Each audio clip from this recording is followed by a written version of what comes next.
Hello friends, welcome back to our channel. আমার চ্যানেলে তোমাদের অনেক অনেক ওয়েলকাম আর ভালোবাসা। তোমরা সবাই খুব ভালো আছো আর আমিও ভালো আছি। তো আজকে ব্লগটা আমি এখন থেকে শুরু করলাম। এখন এই যে সকাল সকাল দেখছো চন্দ্রমল্লিকা ফুলগুলো দিয়ে শুরু করলাম আজকের সকালটা। তো সকাল মানে জানোই তোমরা, সকালে উঠতে না উঠতেই অনেক কাজ থাকে। এই যে যতগুলো ফুলের গাছ দেখছো সবগুলোতে জল দেওয়া, তারপর বাকি ঘরের ঝাড় দেওয়া, মোছা, রান্না বান্না, সকালে প্রচুর কাজ থাকে, তাই না? আর এখানে দেখো আমি রান্নার রুমে চলে এসেছি। রান্নার রুমে এসে চাটা বসিয়ে দিয়েছি। তো চাটা বসিয়ে দিলাম, তারপরে বাকি সব কাজ রেডি করে স্নান নাহান পুজো সব কিছুই কমপ্লিট করে নিয়ে এখন আমি আবার রান্নার রুমে এলাম। রান্নার রুমে এসে আমি এখন মাছগুলো ভেজে নিচ্ছি। তো যেহেতু আমি এখন একাই আছি, ও চলে গেছে ডিউটি, তাই আমার একার জন্যই রান্না করছি। তো মাছগুলো সবগুলোই রান্না করে নেব, কেননা ওর জন্য রাত্রে এসে খাবে আর আমি দিনে খেয়ে নেব। সেরকমভাবে সবগুলোই রান্না করে নিলাম। আর এখানে এই যে ভালো করে উল্টে পাল্টে মাছগুলোকে ভেজে নিচ্ছি। সারাদিন তো বাড়িতে আমি একাই থাকি, বাড়িতে আমরা দুজন ছাড়া আর বাড়িতে কেউ নেই। তাই সারাদিন আমার একা একাই কেটে যায়। মানে টুকটাক নিজেরই কাজ করি, হয় রান্না করি বা সেলাই করি বা হয়তো পড়াশোনা করি। মানে টুকটাক করে কিছু না কিছু আমি করতেই থাকি সারাদিন।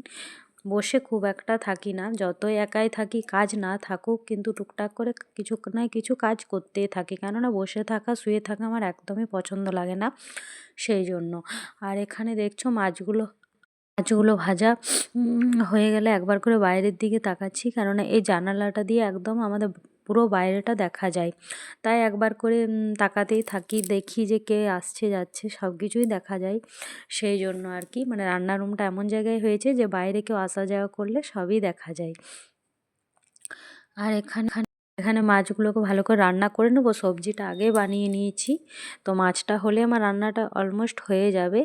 আর ভাতটা একদিকে বসিয়ে দিয়েছিলাম।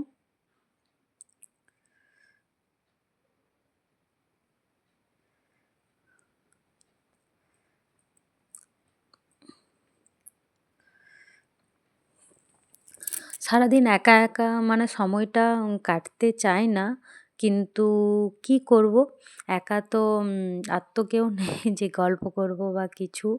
তো যাই হোক, সারাদিন একা একা টুকটাক কাজ করে সারাদিনটা আমার পেরিয়ে যায়।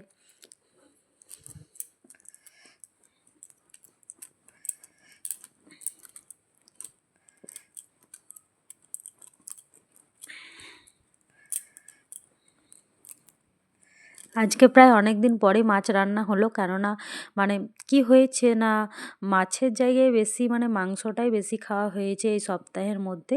তাই মানে আর মাছ খাওয়াই হয়নি। তাই আজকে তো ভেবেই রেখেছিলাম যে আজকে মাছই নেব। অনেক দিন যেহেতু মাছ খাওয়া হয়নি, তাই মাছ না খেলে তো একদমই ভালো লাগে না। তো যাই হোক, এবার মানে পেঁয়াজটার পর টমেটোটা দিয়ে দিলাম। আমি মাছ রান্না একটু সিম্পলভাবেই পছন্দ করি, কেননা মাছের মধ্যে মানে আলু দেওয়া বা কোনো রকমের সবজি দেওয়া ও পছন্দ করে না, আমিও খুব একটা পছন্দ করি না। তাতে আমার মনে হয় কি যে মাছ বা মাংস যাই হোক না কেন সেটার টেস্টটা অনেকটা চলে যায়। তো যাই হোক, আমরা এমনটাই পছন্দ করি। তো কী আর করবে বলো, সিম্পলটাই ভালো লাগে খেতে, ছোটোর থেকেই সিম্পলটাই খেয়ে এসেছি। তাই বড় পর্যন্ত এই অভ্যাসটাই থেকে গেছে।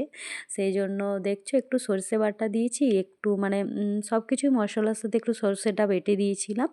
আর এখানে সব কিছু দিয়ে আঁচটা লো করে একটু রেখে দেবো, জাস্ট তেলটা যখন বেরিয়ে যাবে তখন মাছটা দিয়ে ফুটিয়ে নামিয়ে দেবো। আর এখানে এই ডালটা দেখছো, বুটের ডালটা রান্না করেছিলাম মানে 1-2 দিন আগে, তো সেটা ফ্রিজেই রয়ে গেছিলো। ফ্রিজে মানে খাওয়াই হচ্ছিল না, তো ভাবলাম যে আর এটা খাবো না, তাই বাইরে দিয়ে দেবো। তো বাইরে দিতে এবার মানে চলে যাব। আর এখানে একটু সবজি দেখলে, তো সেই সবজিটাই আমি রান্না করেছি। মানে সকালে অনেকটাই সবজি রান্না করেছিলাম, ও টিফিনে নিয়ে গেছি আর বাকিটা আমি একটু মতো রেখে দিলাম। মাছের সাথে ওই সবজিটা দিয়েই খেয়ে নেব। আর বেশি কিছু আজকে বানাবো না, মানে অতটা কিছু বানাতেও ইচ্ছা নেই কিছু না। আর এই যে ফুলগুলো দেখছো, তো এই ফুলগুলো খুবই মানে কি বলবো, মানে অনেকগুলো করে প্রতিদিন ফুল ফোটে, তোমরা তো জানবে অবশ্যই। আর এই যে বেগুনি কালারের ফুলগুলো দেখছো, তো এই ফুলগুলো খুব সুন্দর, পুরো গাছটা জুড়ে একদম ফুলে ভর্তি থাকে জানো। প্রতিদিন পুজোর জন্য আমার অনেক ফুল হয়ে যায়। তো টুকটাক করে বাড়িতে ফুল গাছগুলো লাগিয়েছি, মানে পুজো হয়, পুজো পুজো দিই প্রতিদিন, তো ফুল তো লাগবেই বলো। আর টমেটোগুলো দেখছো, তো টমেটোগুলো কিছুদিন আগেই লাগানো হয়েছে, প্রায় 1 মাস হলো, এখনও কিছু হয়নি, টুকটাক ফুল দেখা যাচ্ছে, যদি টমেটো হয় তো ভালো। আর এখানে সবজিটা দিয়ে দিলাম, বাড়িতে এসে পরে বাড়িতেও দেখছো এই ছোটো ছোটো টুকটাক ফুল গাছ হয়েছে।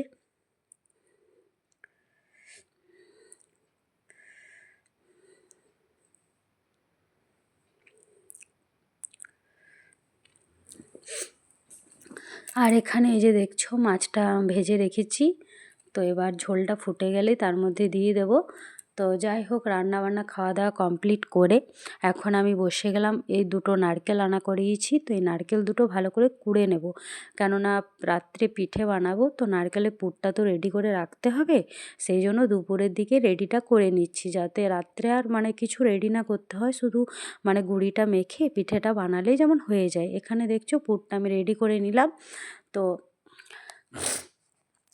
ও তো বেশি পিঠে খেতে চায় না, তো আমি আমার একার জন্যই বেশি পিঠে বানাবো না, কম করেই বানাবো। মায়ের কাছে এই গুঁড়িটা নিয়ে এসেছিলাম, এখানেও আমি মানে গুঁড়ি আনতে পারতাম, বাট মায়ের কাছে গিয়েছিলাম তো ওখান থেকে নিয়ে এসেছি। আর মা দিয়েছে এই তিলের, মানে কি বলবো, তিলের লাড্ডু বানিয়ে দিয়েছিল, একটু তিলকুট দিয়েছিল। আগেবারও পিঠে বানিয়েছি, আর আগেবারে অনেক পিঠে বানিয়েছিলাম, সবাইকে দিয়েওছি। আর এবারে শুধু মানে এখন বানাবো যেগুলো, শুধু আমি একটু খাবো, আর ও তো বেশি খাবে না। তো যাই হোক, সকালের জন্য একটু রেখে দেবো, সকালে পিঠে ভাজা খেতে দারুণ লাগে। আর এই যে দুধটা দেখছো, চা চা বানালাম, বাকি দুধটা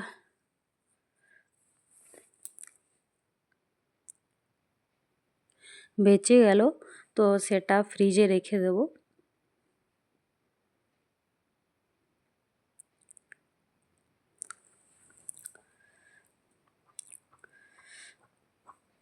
এখন প্রায় বিকেল অনেকটাই হয়ে গেছে, টাইম প্রায় 4টার কাছাকাছি বেজে গেছে। তো আমি ভাবলাম যে একটু চা খেয়ে নিই, কেননা বিকেলে আমি প্রতিদিনই একটু চা খাই, বিস্কুট যদি মানে নাও খাই, কিন্তু চাটা আমি অবশ্যই খাই। আর এই যে সর্ষে গাছটা দেখছো, তো গাছটা আপনিই হয়েছে, কতটা লম্বা হয়েছে দেখো। অন্য গাছগুলোতে এত জল দিচ্ছি, কিন্তু গাছগুলোর কোনো উন্নতিই নেই, কতদিন পরে পরে গাছগুলো লম্বা হচ্ছে বা ফুল দিচ্ছে, আর এই গাছটা কিছু যত্ন করিও নি, তাও দেখছো কতটা লম্বা হয়ে গেছে। তো যাই হোক, এবার সন্ধ্যার সময় আমি সন্ধ্যা আর সব কিছু দিয়ে তারপর রান্নার রুমে চলে এলাম। রান্নার রুমে এসে পিঠেগুলো বানাতে মানে শুরু করে দিলাম, কেননা এখন 6টা বাজছে, এখন থেকে যদি না বানাই তাহলে অনেকটা টাইম লেগে যাবে, একাই বানাবো তো, তাই সেই জন্য তাড়াতাড়ি রেডি করলাম, যাতে 8টার মধ্যে হয়ে যায়, 8টা পর্যন্ত খাওয়া হয়ে যাবে। তো আমার যাই হোক, আমি স্পিডে বানাতে পারি, সেই জন্য একা বানালে কোনো অসুবিধা নেই, সেই জন্য আমি মানে বানিয়ে নিচ্ছি তাড়াতাড়ি করে। প্রথমে লেচিগুলো কেটে নেব, তারপর গোল গোল করে পুরগুলো ভরে, তোমরা তো জানোই, তো তারপর বসিয়ে দেবো। 8টা পর্যন্ত আমার খাবার বানানোটা হয়ে যাবে, তারপরে বাস ওকেও দিয়ে দেবো, আমিও খেয়ে নেবো। তো চলো, আজকে ব্লগটা আমি এখানেই শেষ করলাম, সবাই ভালো থেকো, সুস্থ থেকো।